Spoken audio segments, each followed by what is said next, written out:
You know, at the same time, you look at all these states where ALEC, the American Legislative Exchange Council, another Koch brothers funded organization, or in part, supported by, all around the country is trying to make it harder to vote.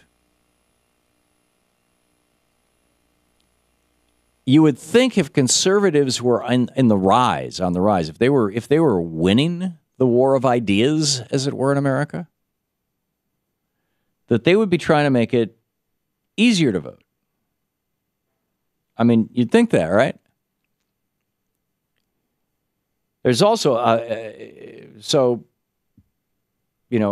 looks to me like the whole conservative thing has fallen apart, frankly.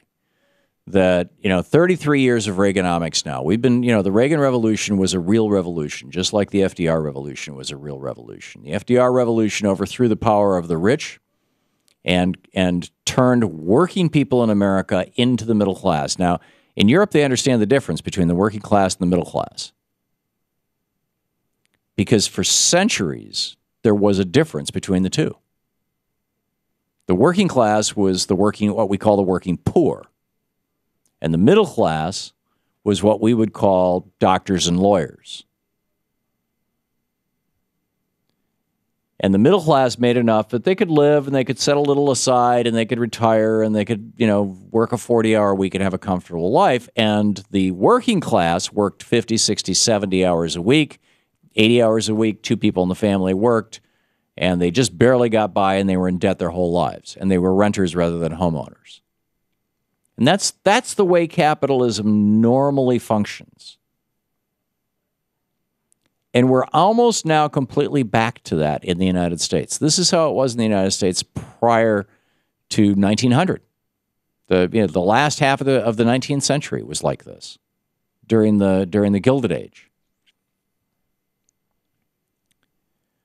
But FDR changed the rules of the game. He raised the top tax on rich people to 91%.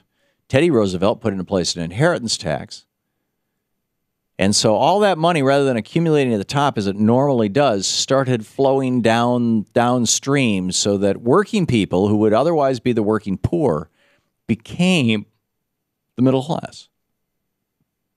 And we built this giant middle class in the United States. And that middle class is being dismantled right now.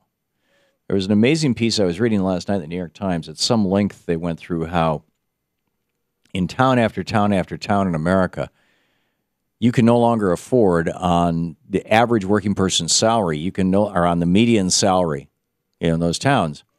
And we're not just talking New York and San Francisco here. We're talking, dozens, maybe 100 cities in America, virtually everywhere. That people, if you figure that rent should be a third of your income, no longer can people afford rent. Humble rent. And, this trend is picking up steam.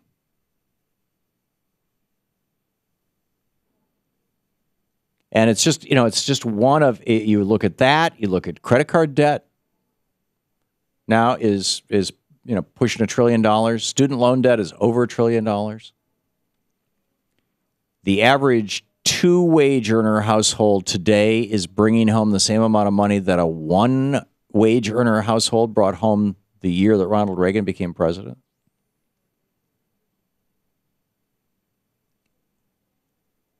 The 400 richest people in America pay less than 20% on their income taxes on average, whereas a working person pays, it's like the richer, they're not paying their taxes, they're taking huge sums of money.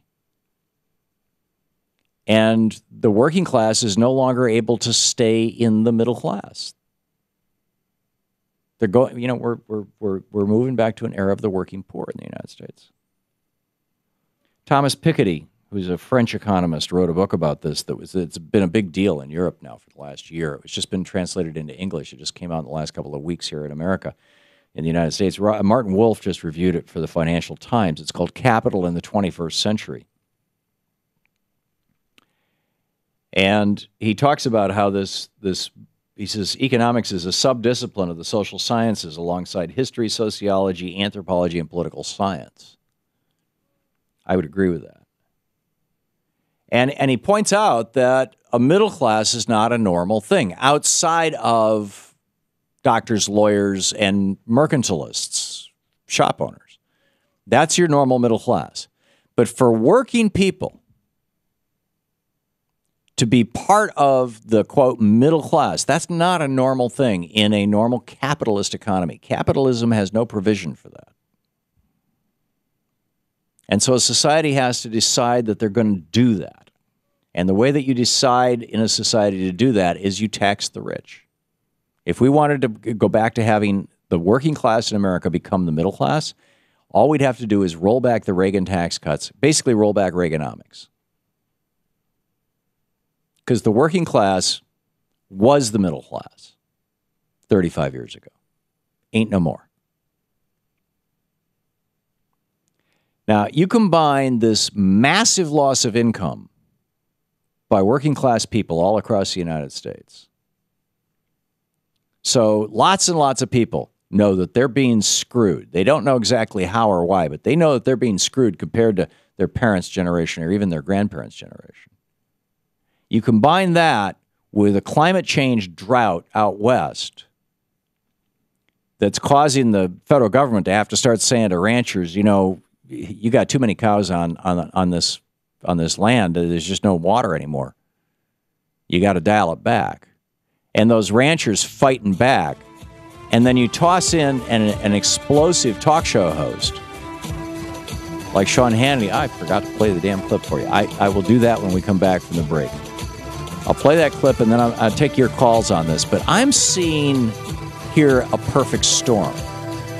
The destruction of the middle class, the squeeze on the working class, on working people, the moving of our jobs overseas, and climate change.